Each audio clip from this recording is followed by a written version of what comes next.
जय हिंद दोस्तों, स्वागत है आप सभी का एक और नई वीडियो में। आज वीडियो में बात करेंगे आरआरबी एनटीपीसी एग्जाम में पूछे जाने वाले जीके के मोस्ट इंपोर्टेंट क्वेश्चनों की। तो स्वागत है आप सभी को वीडियो नंबर 25 में। 24 वीडियो चैनल पर अपलोड हो चुकी हैं। उम्मीद है वो वीडियो आपने देख ली होंगी। तो चलिए वीडियो को स्टार्ट करते हैं। यदि आप इस चैनल पर नए हो तो चैनल को सब्सक्राइब जरूर कर देना और वीडियो को लाइक जरूर कर देना। तो चलिए देखते हैं फर्स्ट क्वेश्चन को। हमारा फर्स्ट क्वेश्चन है, यदि किसी व्यक्ति को दूर की वस्तुएं स्पष्ट दिखाई नहीं देती हैं तो उसे कौन सा दृष्टि दोष है और उसे कैसे ठीक किया जा सकता है। तो आप जानते होंगे कि यदि किसी वस्तु को दूर की वस्तुएं स्पष्ट दिखाई नहीं देती हैं तो उसको होता है निकटदर्शी दोष। निकटदर्शी दोष में क्या होता है, निकट की वस्तुएं तो स्पष्ट दिखाई देती हैं और दूर की वस्तुएं स्पष्ट दिखाई नहीं देती हैं। तो वो हो जाएगा निकटदर्शी दोष। और निकटदर्शी दोष को दूर करने के लिए अवतल लेंस का यूज किया जाता है। तो ऑप्शन नंबर बी हमारा राइट आंसर हो जाएगा। और दूरदर्शी दोष को दूर करने के लिए दूरदर्शी दोष को दूर करने के लिए उत्तल लेंस का यूज किया जाता है। इसको आपको याद रखना है, एग्जाम में पूछ लिया जाता है कि निकटदर्शी दोष को दूर करने के लिए अवतल लेंस का यूज किया जाता है और दूरदर्शी दोष को दूर करने के लिए उत्तल लेंस का यूज किया जाता है। तो हमारा राइट आंसर होगा ऑप्शन नंबर बी। तो चलिए देखते हैं नेक्स्ट क्वेश्चन को। नेक्स्ट क्वेश्चन है, भारत से मयूर सिंहासन कौन लेकर गया था। तो आप जानते हो कि नादिर शाह ने 1739 में भारत पर आक्रमण किया और लूटपाट की और सभी हीरे जवाहरात और मयूर सिंहासन कोहिनूर हीरा ये भारत से लेकर गया था। उस समय मुगल सम्राट कौन था? मोहम्मद शाह। मोहम्मद शाह उस समय मुगल सम्राट था। तो राइट आंसर होगा option number A.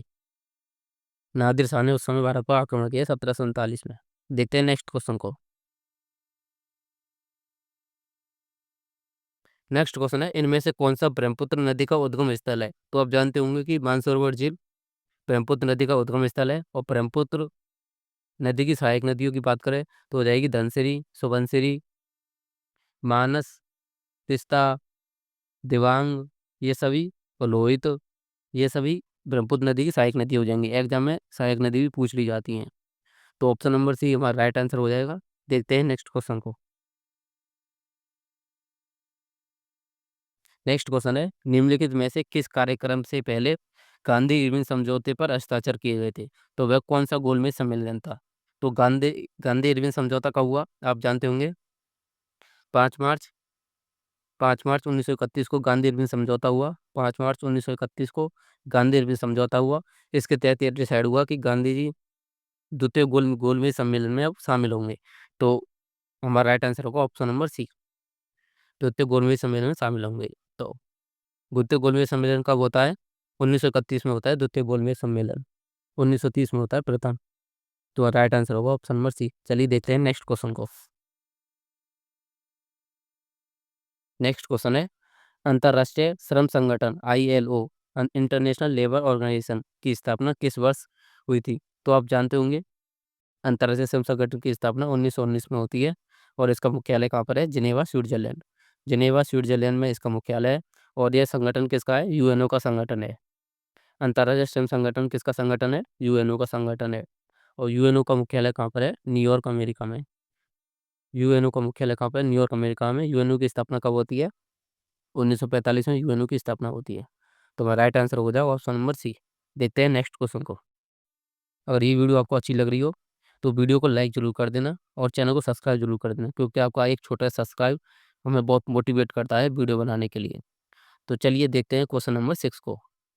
Question number 6 है, निम्नलिखित में से कौन साइमन कमीशन का सदस्य नहीं था। तो सबसे पहले बात करें साइमन कमीशन का गठन कब हुआ था। तो साइमन कमीशन का गठन हुआ था 1927 में। 1927 में साइमन कमीशन का गठन हुआ था। और 3 फरवरी 3 फरवरी 1928 में यह भारत आया था।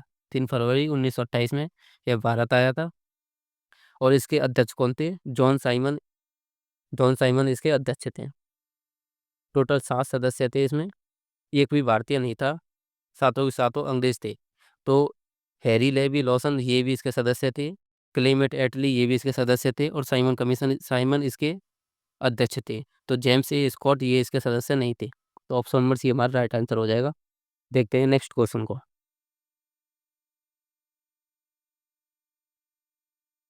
नेक्स्ट क्वेश्चन है, निम्नलिखित में से कौन सा ऑपरेटिंग सिस्टम का उदाहरण नहीं है। तो ऑपरेटिंग सिस्टम का उदाहरण नहीं है। तो सबसे पहले बात करें हम लाइनेक्स की। लाइनेक्स एक ऑपरेटिंग सिस्टम है। यूनिक्स भी एक ऑपरेटिंग सिस्टम है। और MS वर्ड क्या है? MS वर्ड एक एप्लीकेशन सॉफ्टवेयर है। क्या है, एक एप्लीकेशन सॉफ्टवेयर है, ऑपरेटिंग सिस्टम नहीं है। तो हमारा राइट आंसर हो जाएगा ऑप्शन नंबर सी। और विंडो भी एक ऑपरेटिंग सिस्टम है।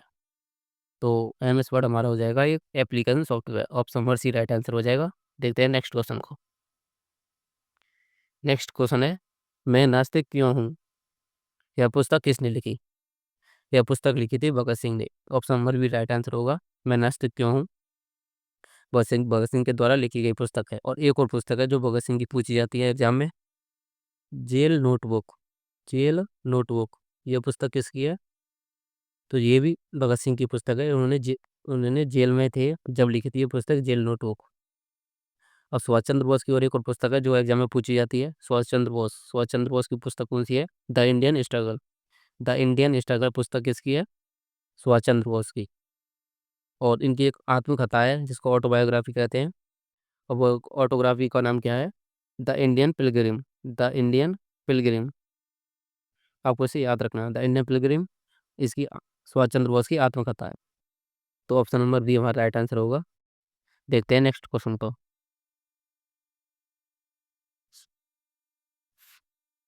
नेक्स्ट क्वेश्चन है, म्यांमार के साथ भारत की सीमा नागालैंड, मणिपुर, मिजोरम और किसके साथ लगती है। आप जानते हो कि म्यांमार के साथ भारत के 4 राज्यों की सीमा लगती है। उसमें से नागालैंड, मणिपुर, मिजोरम, ये 3 राज्य हो गए। और किसके साथ लगती है, तो आप जानते होंगे कि वो हो जाएगा अरुणाचल प्रदेश के साथ।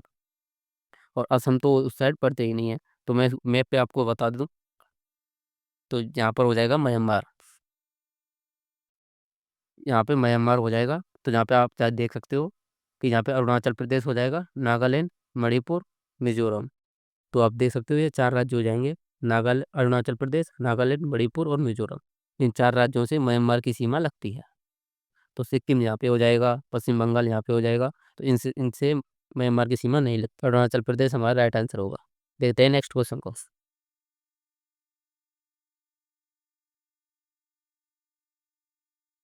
नेक्स्ट क्वेश्चन है, आप अपने मोबाइल फ़ोन की रिंगटोन की प्रबलता बढ़ाते हैं, तब रिंगटोन की आवृत्ति बढ़ती है, घटती है, समान रहती है, ज्ञात नहीं किया जा सकता।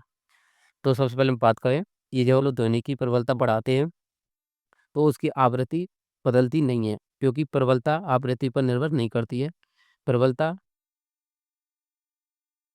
ध्वनि की प्रबलता होती है वो उसके आयाम के वर्ग के समानुपाती होती है। ध्वनि की प्रबलता उसके आयाम के वर्ग के समानुपाती होती है। उसकी प्रबलता बढ़ेगी तो ध्वनि का आयाम भी बढ़ेगा। तो यदि इसकी प्रबलता घटेगी तो ध्वनि का आयाम भी घटेगा, लेकिन आवृत्ति पर कोई प्रभाव नहीं पड़ेगा। तो हमारा राइट आंसर होगा ऑप्शन नंबर सी, समान रहती है। तो देखते हैं नेक्स्ट क्वेश्चन को। नेक्स्ट क्वेश्चन है, एक वस्तु को जमीन से ऊपर एक निश्चित ऊंचाई से छोड़ा जाता है। जिस समय वह जमीन को छुएगी उस समय उसमें ऊर्जा कौन सी होगी। तो आप जानते हो कि यह एक वस्तु हो गई, यहाँ से ऊंचाई है ये, यहाँ से वस्तु को छोड़ेंगे तो वह गति करके आएगी, तो वो हो जाएगी गतिज ऊर्जा। तो ऑप्शन नंबर सी हमारा राइट आंसर हो जाएगा। देखते हैं नेक्स्ट क्वेश्चन को। गतिज ऊर्जा का फॉर्मूला ही पूछ लिया जाता है। गतिज ऊर्जा का फॉर्मूला क्या होता है, काइनेटिक एनर्जी।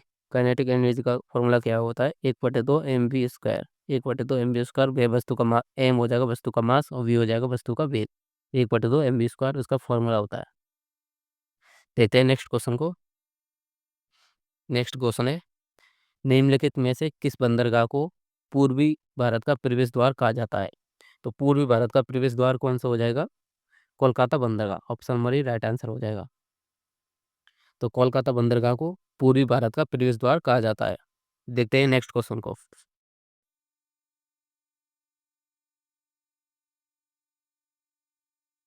नेक्स्ट क्वेश्चन है, भारतीय रेलवे रेल कोच फैक्ट्री किस शहर में स्थित है।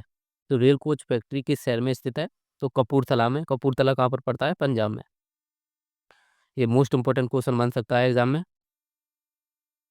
क्योंकि आप NTPC का एग्जाम देने जा रहे हो। NTPC का एग्जाम में बन सकता है, क्योंकि रेल से रिलेटेड क्वेश्चन तो आपके में बनेंगे, 2 से 3 क्वेश्चन वो रेलवे से जरूर बनेंगे। रेलवे कोच फैक्ट्री किस शहर में स्थित है, कपूरथला, पंजाब। ये भी याद रखना है, पंजाबी पूछा जा सकता है। तो ऑप्शन में भी राइट आंसर होगा। देखते हैं नेक्स्ट क्वेश्चन को।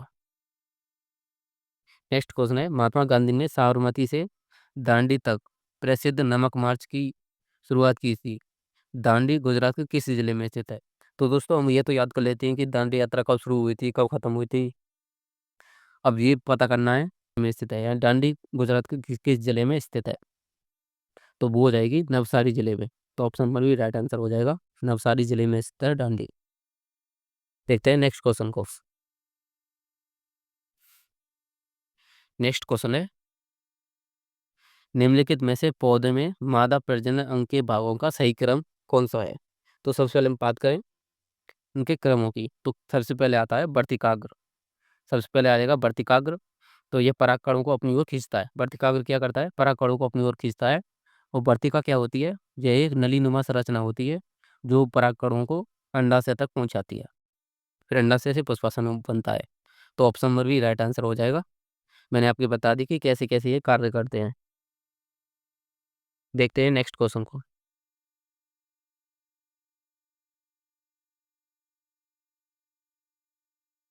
नेक्स्ट क्वेश्चन है, किसने अपने शासनकाल में पाटलिपुत्र को मगध की राजधानी बनाया और एक छोटा सा किला बनाया। तो सबसे पहले हम बात करते हैं बिंबिसार की।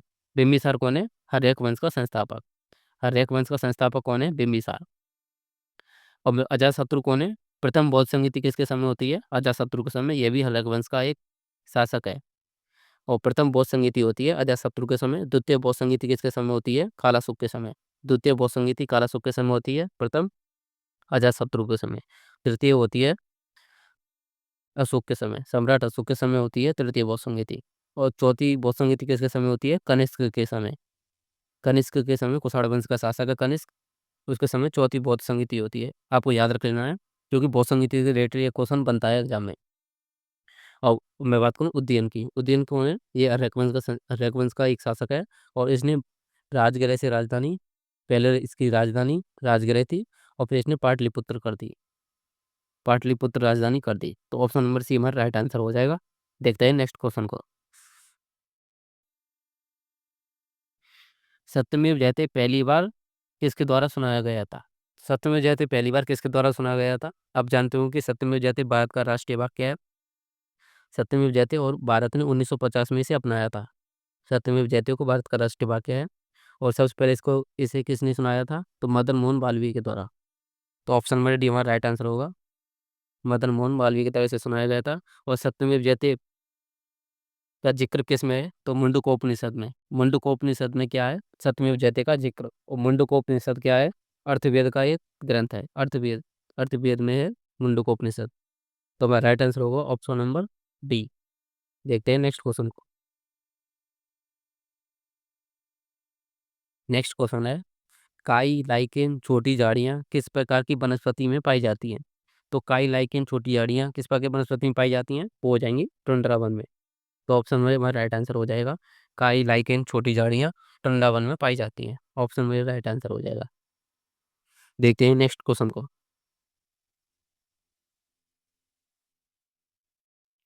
नेक्स्ट क्वेश्चन है most important question, current affair का क्वेश्चन है। हाल ही में अप्रैल 2024 में लता दीनानाथ मंगेशकर पुरस्कार से किसे सम्मानित किया गया था। तो आप जानते हो कि आपके एग्जाम में करंट अफेयर का वेटेज आता है, यानी कि 8 से 10 क्वेश्चन आपके में एग्जाम में करंट अफेयर के आ सकते हैं 40 में से। तो 30 क्वेश्चन आपके आएंगे जीके के, और 8 से 10 क्वेश्चन आ सकते हैं करंट अफेयर के। इसलिए मैं हर वीडियो में 2-3 क्वेश्चन करंट अफेयर के जरूर लाता हूँ, क्योंकि इससे आपका थोड़ा सा करंट अफेयर कवर हो जाएगी। और आपको पढ़ना है करंट अफेयर, क्योंकि करंट अफेयर के बिना जीके में स्कोर कर पाना थोड़ा मुश्किल हो जाता है। तो लता दीनानाथ पुरस्कार 2024 में किसको मिला था, अमिताभ बच्चन को। Option number C right answer होगा। देखते हैं नेक्स्ट क्वेश्चन को।